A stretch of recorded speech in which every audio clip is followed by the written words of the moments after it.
Di zaman sekarang, teknologi semakin canggih. Dengan kecanggihan itulah banyak sekali para oknum-oknum nakal menggunakan hal tersebut untuk mencurangi sesama pengguna teknologi yang lain. Seperti dalam cuplikan berita yang sudah saya tampilkan tadi, banyak sekali para pengguna teknologi yang terbobol keamanan dan privasi mereka dalam dunia cyber. Bukan para masyarakat kecil saja yang terbobol keamanan privasinya, bahkan para menteri, pejabat, bahkan presiden juga ikut menjadi korban. Lantas, apa yang para oknum nakal ini gunakan sebagai senjata sehingga bisa mencurangi sesama pengguna teknologi lainnya? Ya, betul sekali, bahasa.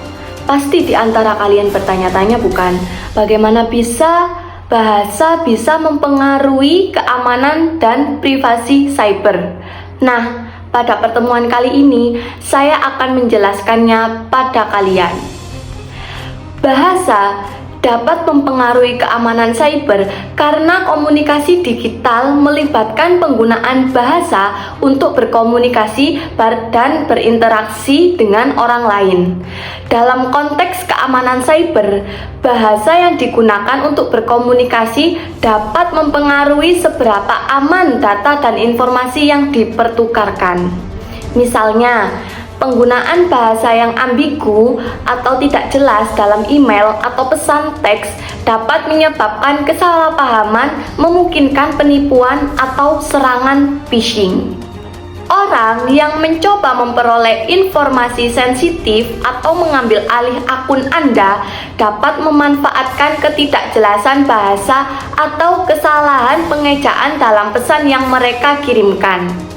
Selain itu, bahasa dapat digunakan untuk mempengaruhi orang lain dan memanipulasi mereka untuk melakukan tindakan yang tidak aman secara cyber.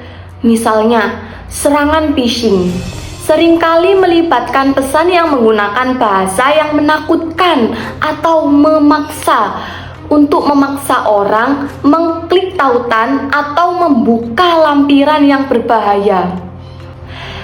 Akan tetapi, bahasa dapat berperan penting dalam keamanan privasi cyber, terutama dalam konteks komunikasi online dan pengiriman informasi digital. Bahasa memungkinkan manusia untuk menyampaikan informasi secara jelas dan efektif, dan ini juga berlaku dalam dunia digital. Pertama-tama, bahasa dapat mempengaruhi seberapa baik seseorang dapat memahami instruksi dan panduan untuk menjaga privasi online. Misalnya, jika panduan keamanan cyber hanya tersedia dalam bahasa yang sulit dipahami, mungkin sulit bagi pengguna untuk mengikuti panduan tersebut dengan benar. Selain itu, bahasa juga dapat memainkan peran penting dalam pencegahan serangan cyber.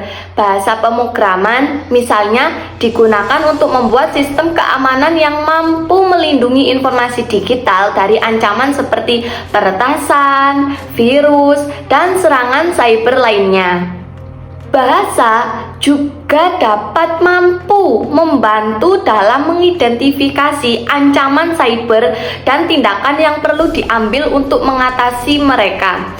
Dalam dunia keamanan cyber, istilah-istilah tertentu seperti phishing, malware, ransomware digunakan untuk menjelaskan jenis-jenis serangan cyber yang dapat terjadi.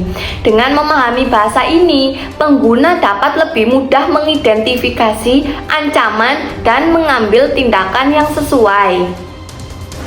Dalam keseluruhan, bahasa memainkan peran penting dalam menjaga privasi cyber. Dengan memahami bahasa yang digunakan dalam panduan keamanan, sistem keamanan, dan terminologi serangan cyber, pengguna dapat lebih mudah melindungi informasi digital mereka dari ancaman cyber.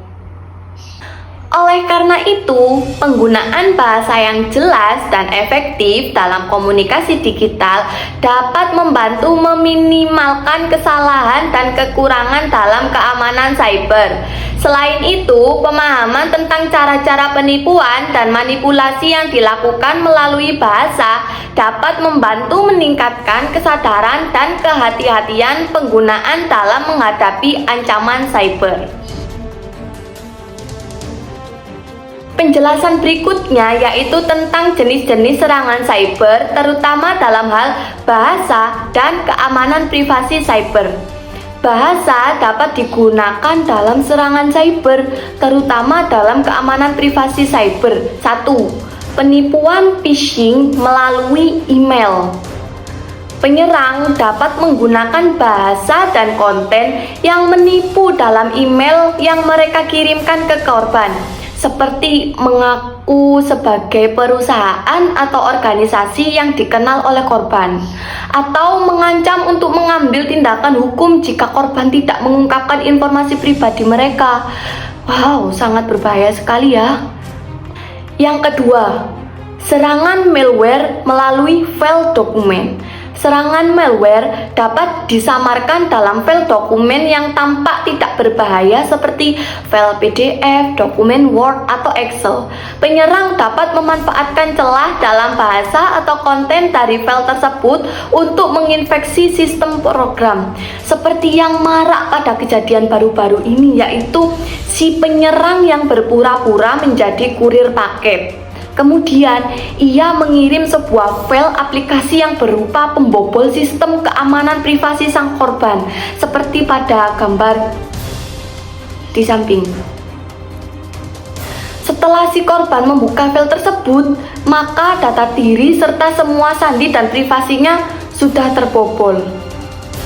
Yang ketiga, serangan brute force pada password. Penyerang dapat mencoba untuk menebak password dengan menggunakan berbagai kombinasi kata atau frasa dalam bahasa yang digunakan oleh korban, seperti nama, tanggal lahir, atau kata sandi umum yang digunakan. Jadi, kita sebagai pengguna teknologi yang bijak, jangan selalu mengumbar hal-hal yang bersifat pribadi di dalam dunia maya, sebab karena kita tidak tahu siapa saja yang ingin menyelakai kita dalam dunia maya, sehingga kita bisa menjaga keamanan dan privasi kita dalam dunia maya atau dunia cyber.